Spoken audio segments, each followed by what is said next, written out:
भाग्य थोर म्हणून राम भेटीचा योग आला। खेड येथील सुप्रसिद्ध कीर्तनकार हबप येसरे बुवा यांना 22 जानेवारीला अयोध्या येथे होणाऱ्या प्रभू श्री रामाच्या मूर्तीच्या प्राणप्रतिष्ठापना सोहळ्यास उपस्थित राहण्यासाठी खास अयोध्येहून बुलावा आलाय। खेड येथील विश्व हिंदू परिषदेकडून त्यांच्या अयोध्येला जाण्यासाठीची संपूर्ण व्यवस्था करण्यात आली आहे। तरी त्यांना सोडण्यासाठी 18 जानेवारीला खेड रेल्वे स्टेशन येथे विश्व हिंदू परिषदेचे अध्यक्ष आणि दीपवाहिनीचे सर्वेसर्वा विपिनदादा पाटणे, नरेश इदाते, भरत कारले, भाजपाचे शहर अध्यक्ष अनिकेत कानडे पटेल यांच्यासह वारकरी संप्रदायातील वारकरी मोठ्या संख्येने उपस्थित होते। तरी यावेळी हबप येसरे बुवा यांनी दीपवाहिनीजवळ बोलताना आपला आनंद व्यक्त केलाय। खेडमधील सुप्रसिद्ध कीर्तनकार येसरे बुवा आपल्यासोबत आहेत। अयोध्येमध्ये 22 तारखेला जो कार्यक्रम होणार आहे श्रीरामचंद्रांच्या प्रतिमेचं मूर्तीची प्राणप्रतिष्ठापना होणार आहे, तर त्यासाठी अयोध्येहून त्यांना निमंत्रण आलं आहे आणि आज ते त्यासाठी प्रस्थान करत आहेत। तर येसरे बुवा, तुम्हाला काय वाटतं त्याबद्दल? नमस्कार, जय श्रीराम। आत्ता या ठिकाणी 500 वर्षाच्या नंतर जो निकाल आला की आमच्या सगळ्यांचं या ठिकाणी जीवन म्हणजे प्रभू राम, त्या रामाचं या ठिकाणी जेव्हा 500 वर्ष निकाल झाला त्याच्यानंतर ही या मूर्तीची प्राणप्रतिष्ठा 22 तारखेला आहे। तरी मी विश्व हिंदू परिषदेचं काम करत असताना गेली 25 वर्ष माझ्याबरोबर या ठिकाणी विश्व हिंदू परिषदचे जिल्हाध्यक्ष विपिनदादा आहेत, नरेशजी इदाते आहेत आणि आमच्या या विश्व हिंदू परिषदेच्या अन्य कार्यकर्ते आहेत। तरी मी गणपत पांडुरंग येसरे खेड तालुका वारकरी सांप्रदायिक महामंडळ जिल्हाध्यक्ष म्हणून माझी या ठिकाणी निवड आहे। आपल्या ठिकाणी वारकरी मोठा आहे, तरी आमच्या संघटनेच्या माध्यमातून आम्ही हे काम करत असताना विश्व हिंदू परिषदेचं काम धर्माचं काम करत असताना माझी या ठिकाणी अयोध्येतून जी निवड झाली, आमची सर्वस्व या ठिकाणी प्रत्येकच्या जिल्ह्यातून तिघांची निवड झालेली आहे। आमचे धनंजय चित्रे तसेच या ठिकाणी बबन असे त्या गावावरूनमधून अशी त्या ठिकाणी ज्याची निवड झाली, तरी आम्हा सगळ्यांचं या ठिकाणी जे वारकरी संप्रदाय म्हणा अन्य कोण असू द्या, तरी राम हा गेली कित्येक वर्ष आम्ही देखील या ठिकाणी 2-3 शिलान्यास किंवा या ठिकाणी प्रत्यक्षात वीट या सगळ्या कार्यक्रमाचे किंवा राम मूर्ती उत्सव हे साजरे करत असताना गेली कित्येक वर्ष समाजाची जी उत्कंठा होती ती पूर्ण झालेली आहे।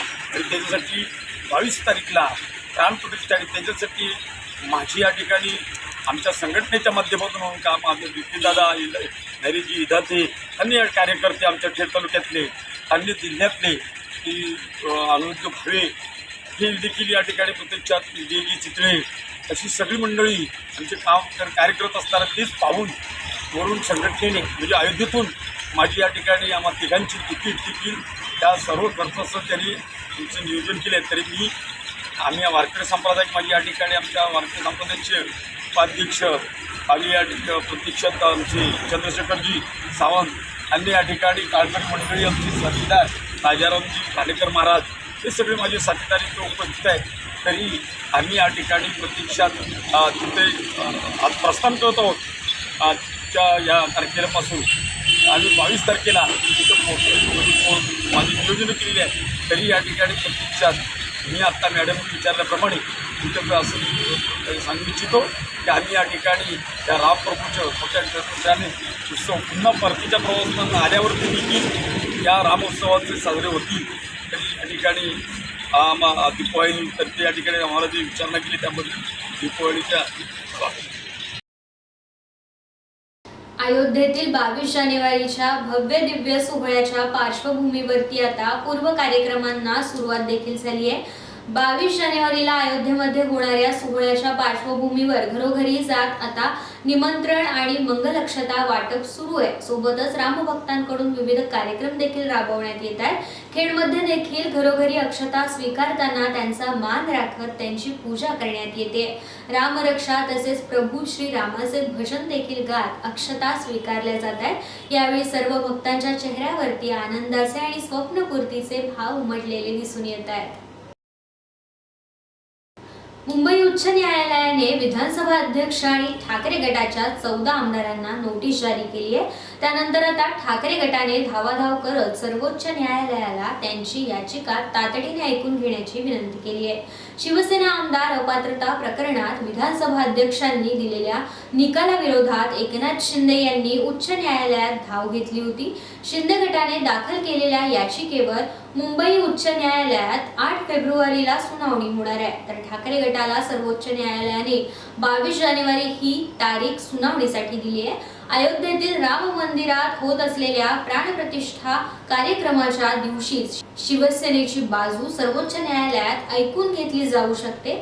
शिवसेना आमदार अपात्रता प्रकरणात विधानसभा अध्यक्षांच्या निकालाविरोधात शिंदे गटाने उच्च न्यायालयात आणि ठाकरे गटाने सर्वोच्च न्यायालयात आता धाव घेतली आहे। दापोली शहरातील खोंडा प्रभाग क्रमांक 4 आणि अहमदनगर प्रभाग क्रमांक 2 येथील जवळपास 17हून अधिक नागरिकांनी आमदार योगेशदादा कदम यांच्या विकास कामांवरती प्रेरित होऊन शिवसेना पक्षात जाहीर प्रवेश केलाय। यावेळी सर्व प्रवेशकर्त्यांचे शिवसेना पक्षात आमदार योगेशदादा कदम यांनी स्वागत केलंय। दापोली येथील शहर शिवसेनेच्या शाखेमध्ये हा पक्षप्रवेश सोहळा मोठ्या दिमागात पार पडलाय। यावेळी माजी समाज कल्याण सभापती भगवान घाटगे, तालुका प्रमुख उन्मेष राजे, माजी नगराध्यक्ष आणि माजी शहर प्रमुख राजेंद्र पेटकर, विधानसभा क्षेत्र संघटक प्रदीप सुर्वे, उपजिल्हा प्रमुख सुधीर कालेकर, महिला आघाडी शहर संघटिका रसिका पेटकर, माजी नगराध्यक्षा परवीन शेख यांच्यासह शिवसेनेचे विविध पदाधिकारी आणि कार्यकर्ते मोठ्या संख्येने उपस्थित होते। यावेळी मनोगत व्यक्त करताना आमदार योगेशदादा कदम यांनी दापोली शहरातील विकास कामांवरती भाष्य करताना नगर पंचायत निवडणुकीत मतदारांनी आपल्या उमेदवारांना दिलेल्या भरघोस प्रतिसादाबद्दल समाधान व्यक्त केलंय। तसंच आज या नागरिकांनी आपल्या पक्षात प्रवेश केला आहे त्यांना कधीही विकास कामांची कमतरता भासू देणार नाही असा शब्द त्यांनी यावेळेस दिलाय।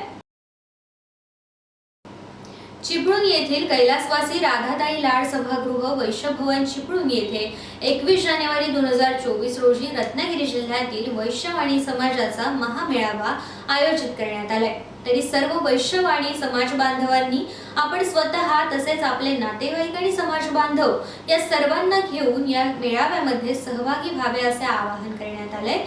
5 जुलै 2013 रोजी रत्नागिरी जिल्ह्यातील वैश्यवाणी समाज बांधवांनी ओबीसीचा लढा त्या क्षणाची साक्ष देणारा एक फोटो अध्यक्ष विकास शेट्टे यांनी प्रसारित करत जुन्या आठवणींना उजाळा दिलाय, ज्यामध्ये वैश्यवाणी समाजाला दिशा आणि मार्गदर्शन देणारे दिग्गज कैलासवासी बापूसाहेब खेडेकर, कैलासवासी तुळशीदास उर्फ बाळासाहेब शेट्टे आणि कैलासवासी वसंत उर्फ अशोक शेठ कोकाटे मार्गदर्शन करताना या फोटोमध्ये दिसत आहेत। तरी पुन्हा एकदा अशा या पवित्र वैश्यभवन मध्ये आपण रत्नागिरी जिल्ह्यातील वैश्यवाणी समाज बांधव एकत्रित येऊन समाजाच्या हिताचे काही निर्णय घ्यायचे आणि यासाठी सर्व बांधवांचा सहभाग आवश्यक असून समाज संघटित ठेवून समाज हिताचे निर्णय घेण्यासोबतच मार्गदर्शन नवीन तरुण पिढीला करावे असे मत रत्नागिरी जिल्हा वैश्यवाणी समाज सेवा संस्था अध्यक्ष विकास शेट्टे यांनी व्यक्त केले।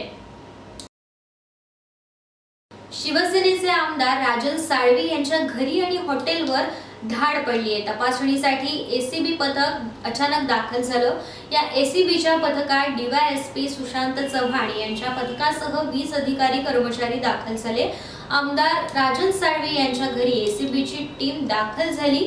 अधिकारी आणि कर्मचाऱ्यांचा समावेश असून एसीबीच्या पथकाकडून राजन साळवी यांच्या घराची झाडाझडती घेतली जात असल्याची माहिती देण्यात आली आहे। ठाण्यातील बदलापूर खरवई येथील महाराष्ट्र औद्योगिक विकास महामंडळाच्या म्हणजेच MIDC प्लांटमध्ये स्फोट झाल्याची घटना घडली आहे। या स्फोटामध्ये एका कामगाराचा जागीच मृत्यू झालाय तर 5 जण हे गंभीररित्या जखमी झाले आहेत। सोबतच केमिकल कंपनीच्या बाहेर उभ्या असलेल्या 2 टेम्पो वाहनांना आग लागल्याचे देखील समोर आले। ठाणे जिल्ह्यातील बदलापूर MIDC मध्ये असलेल्या विकी केमिकल फॅक्टरी ही आग लागली आहे, त्याचा प्रभाव 4 किलोमीटर पर्यंत दिसून आलाय। घटनेची माहिती मिळताच अग्निशमन दलाचे अधिकारी घटनास्थळी धाव घेऊन आग धोक्यात आणण्याचा प्रयत्न सुरू झाला। बदलापूर आगीत जखमी झालेल्या कामगारांना तातडीने कंपनीतून बाहेर काढून रुग्णालयात दाखल करण्यात आलं, मात्र एका कामगाराचा दरम्यान मृत्यू झालाय। स्फोटाचे नेमके कारण अद्यापही समोर आलेलं नाहीये। रत्नागिरी जिल्हा रुग्णालयामध्ये अपघात विभागात तब्बल 4 तासाहून अधिक काळ डॉक्टर उपलब्ध नसल्याची तक्रार शिवसेनेच्या ठाकरे गटाचे आमदार आणि उपनेते डॉक्टर राजन साळवी यांच्याकडे रुग्णांच्या नातेवाईकांनी केली। त्यानंतर मध्यरात्री 12 वाजता आमदार डॉक्टर राजन साळवी यांनी जिल्हा रुग्णालयामध्ये तात्काळ धाव घेत प्रत्यक्ष पाहणी करून सर्व परिस्थितीचा आढावा घेतला। दरम्यान मेडिकल कॉलेजचे डीन जोवर येत नाही तोवर जिल्हा रुग्णालयातून हलणार नाही अशी आक्रमक भूमिका आमदार डॉक्टर राजन साळवी यांनी घेतली। त्यानंतर मेडिकल कॉलेजचे डीन जिल्हा रुग्णालयामध्ये तातडीने दाखल झाले। यावेळी आमदार राजन साळवी यांनी संपूर्ण परिस्थितीचा आढावा घेतला। ही परिस्थिती गंभीर असून यामध्ये रुग्णांचे हाल होता कामा नयेत अशी तंबी देत मेडिकल कॉलेजच्या डीन यांना देखील त्यांनी धारेवर धरलं। भाजपा महिला आघाडीच्या रत्नागिरी शहराध्यक्षपदी पल्लवी पाटील यांची नियुक्ती करण्यात आली आहे। तरी नगरसेविका पल्लवी पाटील यांच्या या नियुक्तीबद्दल आता सर्व स्तरातून त्यांच्यावर अभिनंदनाचा वर्षाव करण्यात येतोय। महिला मोर्चा जिल्हाध्यक्षा सुजाता साळवे, जिल्हाध्यक्ष राजेश सावंत आणि विधानसभा क्षेत्रप्रमुख बाळासाहेब माने यांच्या उपस्थितीमध्ये जिल्हा कार्यालयात त्यांचा सत्कार करण्यात आलाय। जिल्हा समन्वयक अपर्णा पाटील, जिल्हा समन्वयक दीपलक्ष्मी पडते यांच्या प्रमुख उपस्थितीमध्ये हा कार्यक्रम संपन्न झालाय।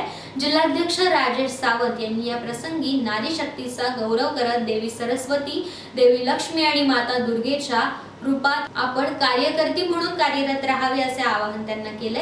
तसेच महिलांना निवडणुकीमध्ये आरक्षण मिळाल्यामुळे 2029 मध्ये होणाऱ्या सार्वत्रिक निवडणुकीत आपल्यापैकी महिलेला निवडणूक लढवण्याची संधी मिळू शकते असे मत त्यांनी यावेळेस व्यक्त केले। तर बाळमाने यांनी जनसंघ ते भाजपाचा प्रवास मांडत भाजपाची ताकद वाढवण्यासाठी महिला आघाडीने विकसित भारत संकल्प यात्रा यशस्वी करावी आणि पंतप्रधान नरेंद्र मोदी तसेच देवेंद्र फडणवीस यांच्या लोककल्याणकारी योजना घरोघरी पोहोचवण्याचं आवाहन केलंय।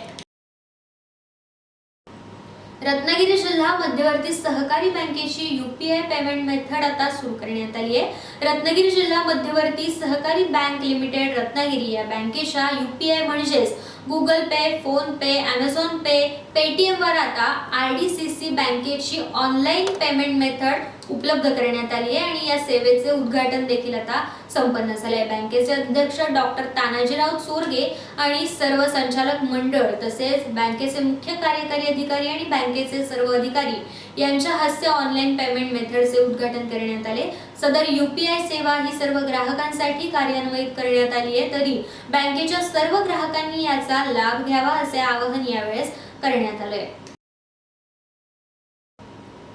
प्रतिवर्षीप्रमाणे याही वर्षी खेड येथील प्रसिद्ध श्री चौंडेश्वरी देवीचा नवरात्र उत्सव समारंभ सुरू झालाय। 18 जानेवारी ते 25 जानेवारी अशा 9 दिवसांमध्ये हा उत्सव साजरा केला जाणार आहे। तरी सर्व भाविकांनी उत्सवाला आपली उपस्थिती दर्शवावी असं आवाहन करण्यात आलंय। 18 जानेवारी रोजी दीपस्थापना, घटस्थापना, अभिषेक, मालाबंधन, रांगोळी स्पर्धा संपन्न होतील। 19 तारखेला देवीची पूजा, अभिषेक आणि कुंकुमार्चन करण्यात येईल। 20 जानेवारीला यासोबतच महिलांसाठी स्पर्धा ठेवण्यात आल्या तर 21 तारखेला पाककला स्पर्धा, कॅरम स्पर्धांचं आयोजन करण्यात आलंय। 22 तारखेला भजन तर 23 तारखेला हळदी कुंकू समारंभ ठेवण्यात आलाय आणि लहान मुलांसाठी फनी गेम देखील घेतले जाणार आहेत। यानंतर बक्षीस समारंभ पार पडेल। तर 24 जानेवारीला श्री चंडिका माता होम आणि पूर्णाहुती याबरोबरच संगीत खुर्ची आणि महिला तसेच मुलांचे विविध कार्यक्रम, सत्यनारायणाची महापूजा देखील संपन्न होईल। 25 जानेवारीला देवीची पूजा, अभिषेक आणि मालाबंधन, महाप्रसाद आणि महाआरती करत या नवरात्रोत्सवाची सांगता होईल। इराणने मंगळवारी पाकिस्तान आणि इराकवर क्षेपणास्त्र हल्ले केले। त्याविरोधात पाकिस्तानने इराणला युद्धाचा इशारा दिला होता।